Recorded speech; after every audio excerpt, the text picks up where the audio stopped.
നമ്മളെടുത്ത പ്രോഗ്രാമിന് പോയി. ഞാൻ ഭക്ഷണം കഴിച്ചു പോയി അന്ന് 3 മണിയായപ്പോൾ. എനിക്കറിയില്ലായിരുന്നു, എനിക്കറിയില്ലായിരുന്നു 2018-ലും 2019-ലും ദുരന്തം ഉണ്ടായിരുന്നപ്പോൾ അന്നത്തെ മുഖ്യമന്ത്രി നിരാഹാരമാണ് ഇരുന്നതെന്ന് എനിക്കറിയില്ലായിരുന്നു. ഞാനൊന്ന് ഭക്ഷണം കഴിച്ചു പോയി. നിങ്ങൾ എത്ര അപവാദ പ്രചരണമാണ് നടക്കുന്നത്. ഞാൻ 3 മണിക്കാണ് ഞാൻ മലപ്പുറത്ത് എത്തുന്നത്, പൊന്നാനിയിലെത്തുന്നത്, സി ഹരിദാസ് സാറിൻ്റെ വീട്ടിൽ. ഞാൻ അപ്പുറത്തെ വീട്ടിൽ എനിക്ക് ഭക്ഷണം അറേഞ്ച് ചെയ്തിട്ടുണ്ടായിരുന്നു, എൻ്റെ ഒരു ഫ്രണ്ടിൻ്റെ വീട്ടിൽ. ഞാൻ ഭക്ഷണം കഴിക്കാൻ പാടില്ലേ, 3 മണിക്കാണ് ഞാൻ ഭക്ഷണം കഴിക്കുന്നത്. എന്ത് തെറ്റാണ്, എന്തൊരു അപവാദ പ്രചരണം, എന്തൊരു ഹീനമായ അപവാദ പ്രചരണമാണ് നടക്കുന്നത്. ഭക്ഷണം കഴിച്ചെന്ന് അല്ലല്ല വെയിറ്റ്, പിന്നെന്താ ഞങ്ങൾ ഞാൻ ഭക്ഷണം കഴിക്കുന്ന എങ്ങനെ മാച്ച്, എന്ത് മാച്ചിങ് ആണുള്ളത്? നീലയും കറുപ്പോ? നിങ്ങളെന്താ ഒരു ഭക്ഷണം കഴിക്കുന്നത് ഫോട്ടോ എടുത്ത് പുറത്തു കൊടുത്തതിന് നിങ്ങൾ എന്താ ഔചിത്യമാണ് നിങ്ങളുടെ ചോദ്യത്തിൽ? അല്ലത് ഭക്ഷണം കഴിച്ചോ, തെറ്റുപറ്റിപ്പോയി, ഇനി മുതൽ ഭക്ഷണം കഴിക്കാതിരിക്കും.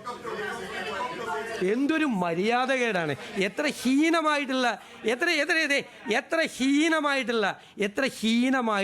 പ്രചരണമാണ്. ഒരു സ്ഥലത്ത് ഭക്ഷണം കഴിക്കുന്നത്, ഒരു സ്ഥലത്ത് വെള്ളം എടുക്കുന്നു. അല്ല, ഒരു ചോദ്യത്തിന് മറുപടി പറ. ഇതിനൊന്നും മറുപടി പറ. എന്ത് ഔചിത്യക്കുറവാണ് ഭക്ഷണം കഴിച്ചതിന്? ഭക്ഷണം കഴിക്കാൻ പാടില്ലേ? നിങ്ങൾക്ക് വേറെ എന്തോ ദുരുദ്ദേശമുണ്ട് നിങ്ങൾ ചോദിക്കുന്നതിൽ. ഞാൻ ഭക്ഷണം കഴിച്ചു പോയി, ക്ഷമിക്കണമെന്ന്.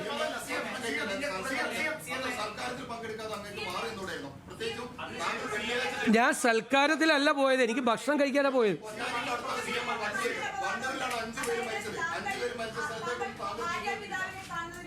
അല്ല, ഇത് കഴിയട്ടെ, ഇതിൻ്റെ വിഷമം തീർക്കട്ടെ. ഇതായത് നിങ്ങളൊരു കാര്യം ആലോചിക്കണം. അല്ല, എല്ലാവരും ചോദിച്ചു. ഞാൻ ഗുരുതരമായൊരു തെറ്റ് ചെയ്തു. അന്ന് വെള്ളപ്പൊക്കം ഉണ്ടായ ദിവസം ഞാൻ ഭക്ഷണം കഴിച്ചു 3 മണിക്ക് ഭക്ഷണം കഴിച്ചു. അതാണ് ഞാൻ സംസാരിക്കുന്നതിൻ്റെ ഇടയിൽ പറയരുത്, ഞാൻ സംസാരിക്കുന്നതിൻ്റെ ഇടയിൽ ബഹളം ഉണ്ടാക്കരുത്. 3 മണിക്ക് ഞാൻ ഭക്ഷണം, കേരളത്തിലെ ജനങ്ങളെ വിലയിരുത്തട്ടെ. പിന്നെ നിങ്ങൾക്കറിയാമല്ലോ മലബാറിൽ ഭക്ഷണം, ഒരു കാപ്പി കുടിക്കാൻ പോയാലുള്ള സ്ഥിതി. മലബാറിൽ ഏതെങ്കിലും വീട്ടിലൊരു കാപ്പി കുടി, അവർ ഈ വെള്ളപ്പൊക്കം എന്ന് പറഞ്ഞിട്ടല്ല, ഞാനൊന്ന് വരുമെന്ന് പറഞ്ഞു, ഞാനൊന്ന് ഹരിദാസേട്ടൻ്റെ വീട്ടിൽ പോകുമെന്ന് പറഞ്ഞു. അപ്പോൾ അടുത്ത വീട്ടിൽ ഭക്ഷണം കഴിക്കണമെന്ന് പറഞ്ഞു. ആ വീട്ടുകാർ മുഴുവൻ ഭക്ഷണം കഴിക്കാതെ 3 മണി വരെ എന്നെ കാത്തിരിക്കുക. ഞാൻ 3 മണിക്കാണ് എത്തിയത്. ഇതിൻ്റെ താമസവും കാര്യങ്ങളും ഓൺ ദ വേയിൽ മുഴുവൻ എല്ലാവരുമായിട്ട് ബന്ധപ്പെട്ടുകൊണ്ട് കംപ്ലീറ്റ് ഇരിക്കുകയാണ്. പിന്നീട് മലബാറിലായിരിക്കും പ്രശ്നം എന്ന് പറഞ്ഞു. മലബാറിലെ കളക്ടർമാരെ മുഴുവൻ എല്ലാ ഉദ്യോഗസ്ഥന്മാരെ ബന്ധപ്പെട്ടുകൊണ്ടിരിക്കും. നിങ്ങൾക്കൊന്നും പറയാനില്ലാത്തത് കൊണ്ട് നിങ്ങൾ ഈ ഒരാൾ മുഖ്യമന്ത്രിക്ക് ഭക്ഷണം കഴിക്കാൻ പാടില്ല എന്ന് എനിക്കിപ്പോഴാണ് മനസ്സിലായത്. അത് കഴിഞ്ഞല്ല, മറ്റത് കഴിഞ്ഞല്ല.